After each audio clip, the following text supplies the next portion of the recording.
આપણી પાસે એક લિસ્ટ છે. ઓકે, હવે અહીંયા *2 આપણે એવું લખીએ તો જે પણ લિસ્ટ આપણી પાસે હતું એમાં 4 મેમ્બર હતા. હવે એ 4 મેમ્બર જે છે એ 2 વખત ડિસ્પ્લે થઈને આપણને બતાવે છે. અહીંયા 3 રાખો તો 3 વખત એ બધા મેમ્બર રિપીટ થશે. તો ક્વિકલી આપણે મોટું લિસ્ટ બનાવવું હોય ત્યારે આ કામ આવી શકે. Same members multiple time repeat થઈને એક મોટું લિસ્ટ બનાવશે અને એ આપણને પ્રિન્ટ થઈને બતાવશે. ઓકે, હવે સેકન્ડ જે છે that is plus operator. Plus ઓપરેટરથી તમે બીજું કોઈ લિસ્ટ છે પાઇનેપલ,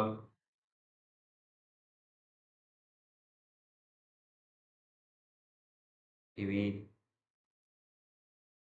એ આ લિસ્ટ સાથે એડ કરી શકો છો અને એક મોટું લિસ્ટ બનાવીને ડિસ્પ્લે કરી શકો છો આ રીતે. ઓકે, તો પ્લસ ઓપરેટર શું કરશે તો બીજું કોઈ લિસ્ટ તમારી પાસે છે અને વ્યવસ્થિત રીતે લખીએ તો અહીંયા p = લિસ્ટ આપણે બનાવી દઈએ અને અહીંયા a + b એવું લખીએ તો થોડું વ્યવસ્થિત લાગશે. તો અહીંયા આપણી પાસે a લિસ્ટ છે અને b લિસ્ટ છે. a + b લખવાથી બંને લિસ્ટ એડ થશે અને એક માસ્ટર લિસ્ટ બનશે જે આપણને પ્રિન્ટ થઈને અહીંયા બતાવે છે.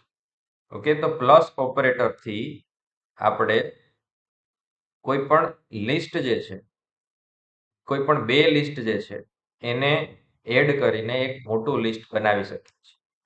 હવે મેઇન લિસ્ટને કંઈ અફેક્ટ થતું નથી. અહીંયા આપણે પહેલું લિસ્ટ પ્રિન્ટ કરીએ અને બીજું લિસ્ટ પ્રિન્ટ કરીને જોઈએ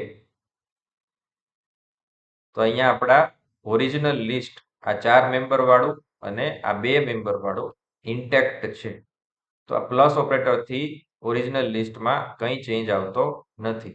આગળ પણ એક આપણે સ્ટાર ઓપરેટર જોયો તો એને પણ રન કરીને જોઈએ તો ઓરિજિનલ લિસ્ટમાં સ્ટાર ઓપરેટર યુઝ કરવાથી કંઈ ચેન્જ આવતો નથી. અહીંયા 4 મેમ્બરનો ઓરિજિનલ લિસ્ટ ઇન્ટેક્ટ છે. ઓકે, હવે જે ઓપરેટર છે ધેટ ઇઝ ઇન ઓપરેટર. તો એ આપણને શું આપશે તો કે કોઈ મેમ્બર કોઈ લિસ્ટમાં છે કે નહીં એ આપણને ચેક કરીને આપશે. હવે સીમાં આપણે લખીએ છીએ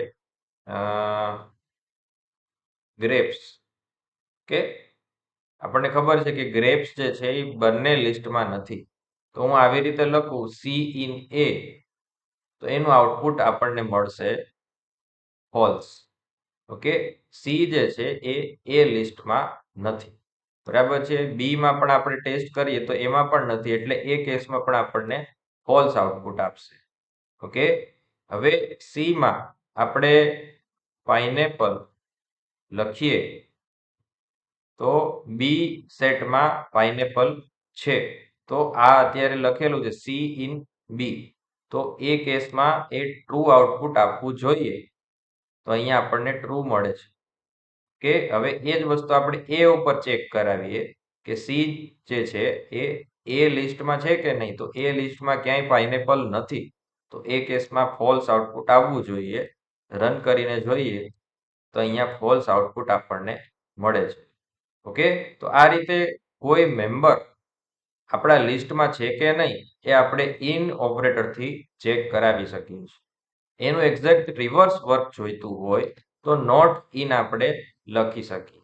તો એ શું ચેક કરીને આપે આ મેમ્બર જે છે એ આ લિસ્ટમાં નથી એનું પરિણામ મને કયો. બરાબર છે. તો પાઇનેપલ જે છે એ પહેલા લિસ્ટમાં નથી તો એ કેસમાં એ ટ્રુ આઉટપુટ આપશે. તો અહીંયા આપણે રન કરીએ તો નોટ ઇન વાળું આઉટપુટ અહીંયા આપણને ટ્રુ મળે છે. અને બી લિસ્ટમાં આપણે એ જ વસ્તુ ચેક કરાવીએ તો પાઇનેપલ જે છે એ સેકન્ડ લિસ્ટમાં નથી. એ કન્ડિશન સાચી છે તો કે ના નથી સાચી. એ વસ્તુ ત્યાં છે એટલે અહીંયા આપણને ફોલ્સ આઉટપુટ આપશે. તો અહીંયા ફોલ્સ આ રીતે આઉટપુટમાં આપણને મળે છે.